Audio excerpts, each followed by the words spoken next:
السلام عليكم البنات، مرحبا بكم من جديد في قناة مطبخ بنت خديجة. اليوم جيتكم فيديو جديد دائما مع التحليات الرمضانية الاقتصادية. اليوم جيتكم تحلية الفراولة بمقادير اقتصادية بسيطة. قبل ما نبداو نجوزوا لطريقة التحضير نحطوا المقادير، راح نوريكم الكيسان اللي حنحطهم فيهم. البنات هذو هما الكيسان اللي خيرتهم، راكم تشوفوا فيهم حطيت فيهم هذا البسكوي. ومن بعد البنات انا هذا البسكوي راح نشمخوه بعصير البرتقال كما راكم تشوفوا، وانتم تشمخوه بحاجه اللي تكون متوفره عندكم. انا اخترت اليوم عصير البرتقال. دوكا نجوزوا المقادير وطريقه تاع التحضير. البنات الحاجه الاولى اللي عندنا كما راكم تشوفوا، عندنا 3 كيسان تاع حليب كما راكم تشوفوا البنات، 3 كيسان تاع حليب. نحطوا كامل المقادير بارد في بارد عفوا. نزيدوا عليهم البنات 3 مغارف تاع سكر كما راكم تشوفوا. نزيدوا عليهم مغرفه ونص تاع المايزينا كما راكم تشوفوا، ونزيدوا نحطوا عليهم مغرفه ونص تاع الفارينه. وعندنا هذه الشوكولا نوار كما راكم تشوفوا، عندنا 2 مغارف. وتخلطوا البنات المقادير كما راكم تشوفوا فيهم بارد وفي بارد. ونزيدوا عليهم البنات كما راكم تشوفوا، نحطوا عليهم مغرفه تاع المارغرين كما راكم تشوفوا. نزيدوا نحطوا فوق المقادير هذيك نحطوا مغرفه تاع المارغرين كما راكم تشوفوا البنات، ونحطوا المكونات كامل فوق الفرن ونعاود نرجع لكم. كما راكم تشوفوا البنات متتبعي قناه مطبخ بنت خديجه، هذا هو القوام اللي نتحصلوا عليه تاع الخليطه تاعنا، المزيج تاعنا تاع نهار اليوم. كما راكم تشوفوا فيها تحليه بالفراوله. كما قلت لكم الكيسان تاعي انا الكاطو اللي كما راكم تشوفوا شمختو بالحبه تاع البرتقال، عصير حبه برتقال. نتوما يبقى الاختيار لكم، تحبوا ديروا الكاطو تحبوا تستغناو عنه. بالنسبه للشوكولا كما راكم تشوفوا السوداء، تقدروا تستعملوا الشوكولا البنيه ولا تقدروا تستعملوا شوكولا حبيبات، يعني الشيء اللي يتوفر عندكم. انا ولادي يحبوا البسكوي في التحليه تاعهم، على هذاك اللي درت البسكوي كما راكم تشوفوا. دوكا نجوزو نعمروا هذوما الكيسان ونعاود نرجع لكم. كما راكم تشوفوا البنات بعد ما عمرنا الكيسان كما راكم تشوفوا البنات، شوفوا كيفاش يجيو البنات. ما تعمروهمش بزاف كما راكم تشوفوا. انا خيرت هذو الكيسان وانتم خيروا الكيسان اللي يكونوا عندكم. من الاحسن يكونوا شويه صغار. انا تحصلت على 6 كيسان، وانتم تقدروا بهذا التحليات تحصلوا على 12 كاس. كما راكم تشوفوا البنات طريقه اقتصاديه بسيطه. البنات نخليوهم يبردوا ونعاود نرجع لكم. بالنسبه للفراوله كما راكم تشوفوا البنات، هاي لي انا قطعتها كما راكم تشوفوا، حطيت عليها 2 مغارف تاع المزهر، 2 مغارف تاع السكر كما راكم تشوفوا باش تطلق كما راكم تشوفوا البنات. وبالنسبه للتزيين انا راح نزينها كما راكم تشوفوا. راح ندير لا كريم شونتيي والتزيين كما راكم تشوفوا بالفراوله. بالنسبه للتزيين لكم نتوما تخيروا التزيين يبقى لكم، يعني الفاكهه اللي تكون عندكم تتوفر عندكم تزينوا بها، يعني التزيين يبقى لكم اختياري. ان شاء الله تعجبكم التحليه بالفراوله نهار اليوم لمطبخ قناه بنت خديجه. البنات ما تبخلوش على قناه بنت خديجه بالجام، دعموها باش تكبر القناه. ان شاء الله تبارطاجيو القناه مع صحابكم وحبابكم والاهل تاعكم. البنات نكمل نحضر شونتيي ونعاود نرجع لكم. بالنسبه للبنات لاكريم شونتيي راح نخدمها معكم كما راكم تشوفوا البنات. راح ندير لها كاس ماشي معمر تاع الحليب، يعني على حسب الكميه تاع لا شونتيي اللي عندي. كما راكم تشوفوا هذا الكاس تاع الكميه تاع الحليب لازم يكون بارد، ولا ما عندكمش الحليب تعوضوه كما على بالكم البنات بالماء.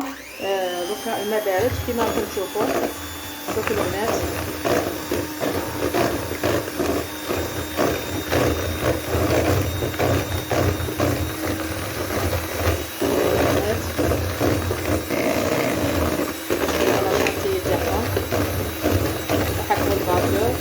الحليب البارد، خذ الشونتيي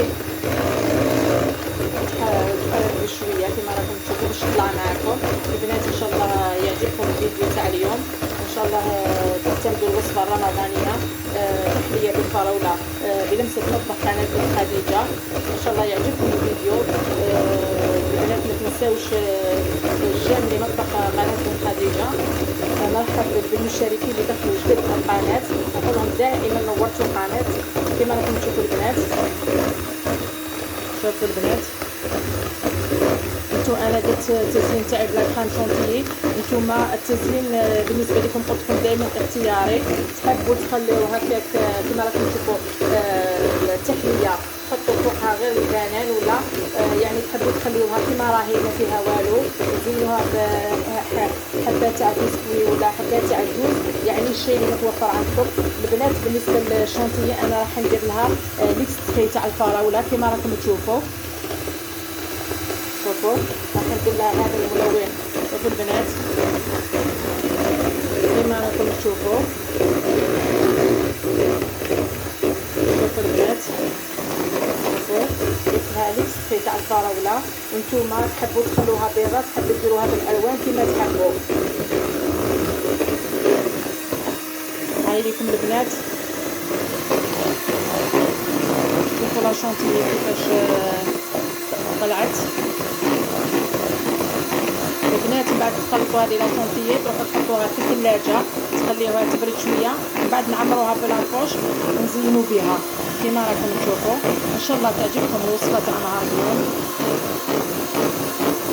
ان شاء الله يعجبوكم كامل الوصفات اللي حطيتهم. سمحوا لي البنات على التعبير، ما نعرفش نعبر مليح.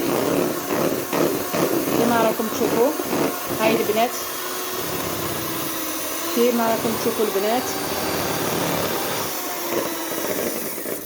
شوفوا البنات كيفاش طلعت الشونتيي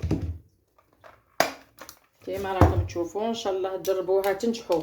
كاين بزاف اللي ما لا شونتيي ما طلعش معاهم، انا كنت هكاك من قبل، ومن بعد مع التجريب يعني وليت نخدمها عادي كما راكم تشوفوا البنات. قلت لكم تحطوها في الثلاجه تخلوها ترتاح، ومن بعد نعمرها في لابوش ونزين بها ونرجع لكم البنات في طبق التزيين. كما راكم تشوفوا البنات راني رجعت لكم بعد ما عمرت كما راكم تشوفوا الكيسان بلي فخاز. شوفوا البنات كيفاش عمرتهم، نتوما عمروهم كما حبيتوا بالطريقه اللي تحبوها البنات. انا قلت لكم جاوني 6 كيسان، يعني الكيسان بالنسبه لي كبار، يعني درت الشيء اللي عندي في الدار. نتوما البنات خيروا الكيسان يكونوا صغار باش تحصلوا على كميه كبيره. انا تحصلت على 6 قاعدين قلت لكم تحصلوا على 12. ومن بعد البنات دوكا ندوزو نزينوهم بلا كريم شونتيي. بالنسبه لك كريم شونتيي البنات التزيين يبقى لكم اختياري. انا عندي هذا كما راكم تشوفوا، عندي هذه لابوش كما راكم تشوفوا. تزينوا بالطريقه البنات اللي تحبوها. انا اخترت هذه الطريقه، والطريقه نتوما اللي تحبوها تزينوا بها البنات.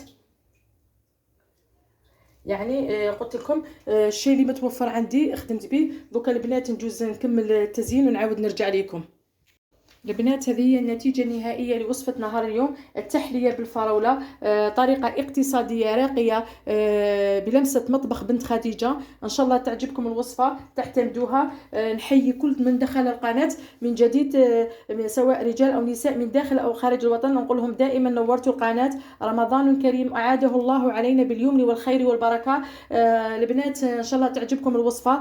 ما تنساوش مطبخ بنت خديجة بالجام لي كومونتير اللي يحفزوني. بارطاجيو القناة مع الاهل والاحباب والاصحاب باش تكبر القناه. ان شاء الله الفيديو تاعي هذا يلقاكم بالخير بالصحه والهنا. ان شاء الله يجعل ايامكم كلها ورود. الى فيديو جديد، ونقول لكم صحه فطوركم الى فيديو جديد، والى الملتقى، والسلام عليكم ورحمه الله تعالى وبركاته.